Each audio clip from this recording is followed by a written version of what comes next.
Outre-mer News, nous sommes toujours ici à la porte de Versailles pour plusieurs reportages concernant le salon de l'agriculture, les retrouvailles. Vous le savez, il n'y a pas eu de salon de l'agriculture l'an dernier, mais je dois vous dire qu'au niveau des différents stands, des différents halls, il y a énormément de monde, comme quoi ce salon manquait au public. Évidemment, nous sommes au niveau du hall 5 où se trouve l'ensemble des régions d'outre-mer, avec cette année encore, même si il y a moins d'exposants, mais ils ont été nombreux à venir, à montrer leurs produits du terroir. Je vous propose de regarder les quelques sujets que nous avons tournés pour vous, avec bien sûr aussi la présence de très nombreuses personnalités qui étaient présentes tout au long de cette semaine ici. Nous sommes toujours ici au Salon de l'Agriculture pour une série de reportages depuis samedi.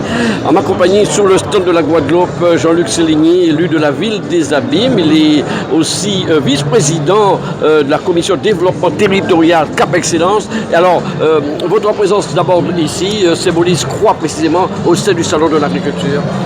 Bonjour à tous, bonjour aux téléspectateurs. Écoutez, notre présence au Salon de l'Agriculture est une vieille histoire, puisque depuis plus d'une dizaine d'années, le maire de la ville des Abîmes, Éric Jalton, et son administration mettent un point d'honneur avec la Chambre d'agriculture, puisque c'est un partenariat à œuvrer quelque part pour l'agriculture du territoire abîmien.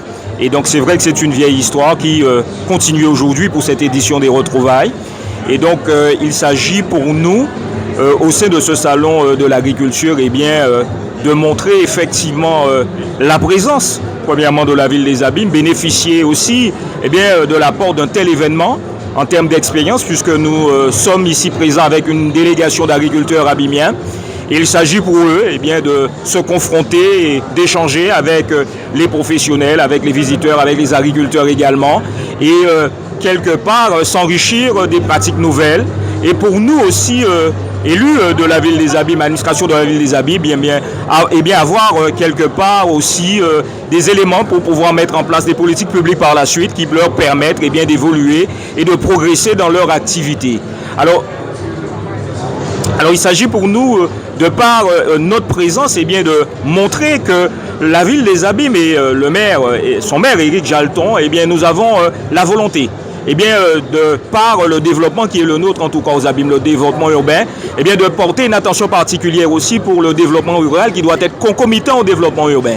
Et donc il s'agit là pour nous effectivement de marquer notre présence et d'identifier les éléments qui pourraient par la suite, dans le cadre de ce partenariat, puisqu'après avoir discuté quand même avec le président Célin, nous avons la volonté d'agir pour le territoire abîmien, et pas seulement pour le territoire abîmien. Salon, c'est aussi le moment de prendre un certain nombre de contacts. Des contacts ont été pris ici depuis le début du Salon de l'Agriculture.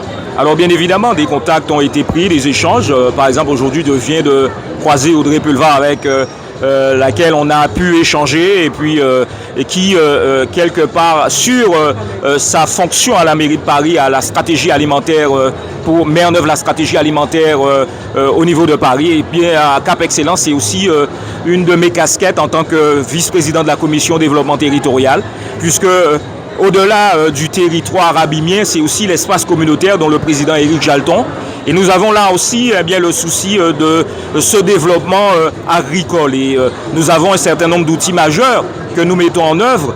La stratégie, le projet alimentaire territorial qui a été labellisé Cap-Vent, avec un certain nombre d'actions concrètes, mais qui entend véritablement assurer une transition alimentaire, l'éducation alimentaire, un réflexe locavore pour les habitants de notre territoire. C'est aussi locavore, un outil de géolocalisation des agriculteurs sur le territoire de Cap Excellence, pour qu'il y ait en réalité une rencontre directe entre ces agriculteurs, voire même les agrotransformateurs et aussi les consommateurs. Et enfin, nous avons un projet phare, un projet qui est le projet qui est véritablement nous anime, c'est l'Agroparc Caraïbes Excellence.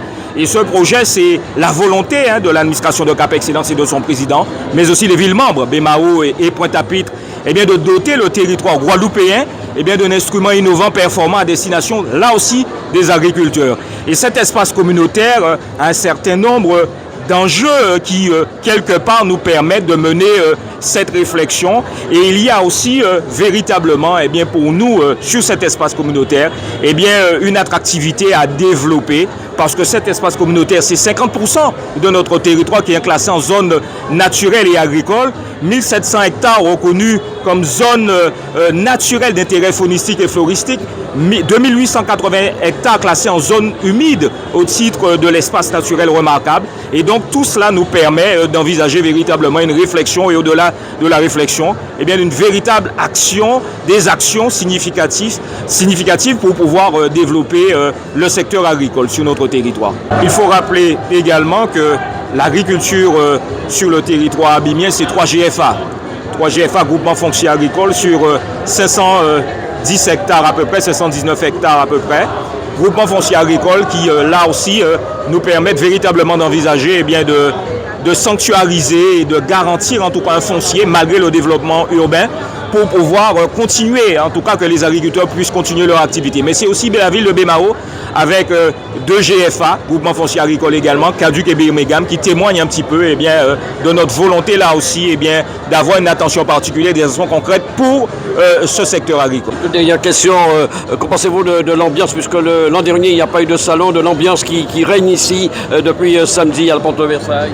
Écoutez, c'est ma première participation et je suis agréablement surpris malgré effectivement eh bien, la manière dont est nommé ce salon, c'est-à-dire l'édition des retrouvailles. On a l'impression que les gens attendaient avec impatience cette édition et cela se voit, cela se ressent. Les nombreuses personnes qui passent, qui nous posent des questions et c'est aussi quelque part la visibilité de nos territoires que nous entendons également assurer puisqu'il y a des gens qui n'hésitent pas à nous demander comment faire pour venir en Guadeloupe. Et donc, il va de soi que ça peut être que porteur pour nos territoires parce qu'après cette grave crise que nous avons connue, eh bien, il s'agit pour nous aussi touristiquement de voir repartir, en tout cas, le tourisme dans nos îles. Merci à vous, Jean-Luc Cassidy. Merci beaucoup. Merci à vous. Voilà, nous sommes toujours sur le stand de la Guadeloupe, ici au Salon de l'Agriculture, avec la présence de très nombreux exposants, même s'ils sont moins nombreux cette semaine. On a vu une animation non-stop pendant une semaine, avec aussi la présence de quelques personnalités ultramarines qui sont venues sur ce stand. Alors avec moi, Linda Kishnasamy, attention, Linda Kishnasamy, qui représente ici la Chambre d'agriculture de la Guadeloupe. Alors, quel bilan peut-on faire de cette édition 2022 pour la Guadeloupe ici? Alors bonjour à tous, effectivement, donc un bilan aujourd'hui vendredi. Donc comme chaque matin, je passe au niveau des exposants et le retour que j'ai eu aujourd'hui, c'est qu'on a eu une très grande affluence. Donc les gens ont répondu positivement et donc c'est vrai, c'est une vraie mise en valeur de la vitrine, de nos connaissances, de nos produits agro-transformés ici à la porte de Versailles. Parlez-nous un peu de ces quelques exposants qui sont venus, qui ont fait le déplacement à Paris. Alors c'est vrai que ce n'était pas évident, nous avons minimisé effectivement sur le nombre de nos exposants, mais ils sont là et le retour c'est qu'il y a eu des contacts, il y a eu des retours favorables, donc le produit est reconnu. Nous savons qu'aujourd'hui en Guadeloupe nous faisons de bons produits, de beaux produits et donc c'est cette vitrine que nous représentons aujourd'hui au Salon de l'Agriculture. On va dire que vous mettez les produits en valeur puisqu'on a pu déguster beaucoup de bonnes choses grâce à un grand chef présent ici et à base de tous ces produits formidables. Effectivement, donc nous avons ramené un peu de nos produits. Donc chaque jour nous avions une animation culinaire et avec le chef M. Rambina Hissène, nous avons fait découvrir pas mal de choses, des choses que même nous on ne connaissait pas. Il y a eu beaucoup d'innovations sur le salon, notamment le sorbet à la patate douce, les beignets Mardi Gras à la patate douce, le sorbet aussi de la Christophine, à base de Christophine, des gâteaux et plein de bonnes choses. Alors, l'agriculture, on en parlait, vous êtes vous-même exploitante, votre mari, je sais, que je salue d'ailleurs, était aussi exploitant. Comment ça se passe? Quelle est la santé de ce secteur aujourd'hui en Guadeloupe pour vous? Aujourd'hui, on revalorise les agriculteurs, c'est ce qu'on attendait justement, et c'est depuis la pandémie que nous avons constaté une affluence sur nos marchés. Effectivement, dans chaque commune, nous avons des marchés organisés et la population répond favorablement et vient acheter les produits locaux. Et ce qui est bien aussi, c'est que les petits commencent à découvrir nos produits. C'est très important d'initier les jeunes pour l'avenir. Hein. Tout à fait, les jeunes, même en maternelle. Moi, j'ai contribué aussi dans les écoles, notamment à Saint-François. Les plants de nos légumes, nous leur avons fourni des plants, des semis, et les enfants ont planté, ont récolté, et c'est que du bénéfice pour nous. Il y a justement, parlant de marché, j'ai pu constater la chose récemment en Guadeloupe, c'est que souvent, il y a quelques années, le marché pour beaucoup de personnes, c'était le samedi. Aujourd'hui, on a l'impression, du lundi au dimanche, il y a des marchés et les gens y vont. Alors tout à fait, il faut savoir que dans chaque commune, donc, il y a l'organisation de marché et c'est du lundi au dimanche et les gens sont satisfaits, les gens sont contents et en fait, on est représentatif aujourd'hui en Guadeloupe et on ne peut demander que ça. Voilà. Alors on a vu quelques produits nouveaux aussi, hein, qui, par exemple du côté de Vieux Habitants, la fumée, la maison de la fumée, c'est important aussi. Voilà, nous avons la maison de la fumée qui est venue aujourd'hui avec de bons produits, des rhums, mais avec une saveur sur nos fruits. Et nous avons aussi l'association Apagua, donc c'est l'agroforesterie qui est présente. Nous avons eu aussi un partenariat avec la Chambre des métiers. Donc prochainement aussi, la Chambre d'agriculture pourra assister à la foire de Paris. Et je voudrais aussi féliciter les lauréats, les médaillés lors du concours général agricole. Donc nous avons eu 17 médailles, 2 pour le miel et 15 pour les rhums éponges. Au niveau du stand des Outre-mer, avec moi, Jacques Laran de Rhum Biel, qui a obtenu plusieurs médailles hier lors du concours général agricole 2022. Grande satisfaction? Oui, bien sûr, encore 3 médailles cette année, donc 2 en or et 1 en argent. La dernière édition du salon, nous avions eu également 2 médailles, 1 or et 1 argent. Donc c'est la continuité, c'est la reconnaissance de la qualité des rhums Biel, la petite distillerie familiale agricole de Marie-Galante qui propose des rhums de qualité, que ce soit des blancs, des ambrés, des vieux. Donc aujourd'hui on est dans la satisfaction, dans la reconnaissance et dans l'excellence surtout. Alors évidemment, cette médaille, Monsieur Laran, a un impact pour la suite, pour vous, c'est très important. Oui, bien sûr, parce que comme chaque produit médaillé, le consommateur, c'est une garantie pour lui de la qualité. Si d'aventure un choix doit être fait, ce sera surtout le produit médaillé qui sera privilégié. Alors parlez-nous un peu de ces rhums vieux, de ces rhums blancs de Biel. Les rhums, comme je disais, sont des rhums de qualité, forcément, avec des rhums blancs d'excellence, parce qu'on ne pourra pas faire un bon rhum vieux sans un bon rhum blanc. Et ces rhums sont l'issue de qualité de toute la chaîne, tous les maillons de la chaîne. C'est pas le fait du hasard si le rhum est excellent chez Biel, mais on va repartir après sur les rhums vieux avec des fûts de qualité.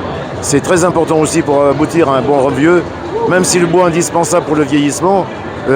Boire du bois, c'est pas agréable, donc moi j'aime bien faire cheminer les rhums dans différents types de fûts, de manière à arriver à quelque chose de très abouti. En termes d'exportation, il y a eu évolution ces dernières années? Oui, bien sûr, comme toute entreprise qui avance et qui vit l'aventure aujourd'hui chez Biel, c'est les monovariétales, avec la canne grise qui a été déjà inaugurée il y a quelques années en arrière, et aujourd'hui on a présenté la canne Baltasia, la canne Genou Cassé, qui sont des monovariétales à typicité très particulière, très singulière, et j'invite tous les consommateurs à découvrir ces nouveautés. Donc je disais, nous réalisons cette interview au niveau du salon de l'agriculture. Quel est l'impact pour vous après le passage ici à la porte de Versailles? L'impact est intéressant. Cette année, on sent aussi qu'il y a une grosse affluence au niveau des visiteurs et des consommateurs. Je pense que l'effet Covid a donné aussi l'envie aux gens de ressortir et de partager les bons moments. Merci à vous. Merci.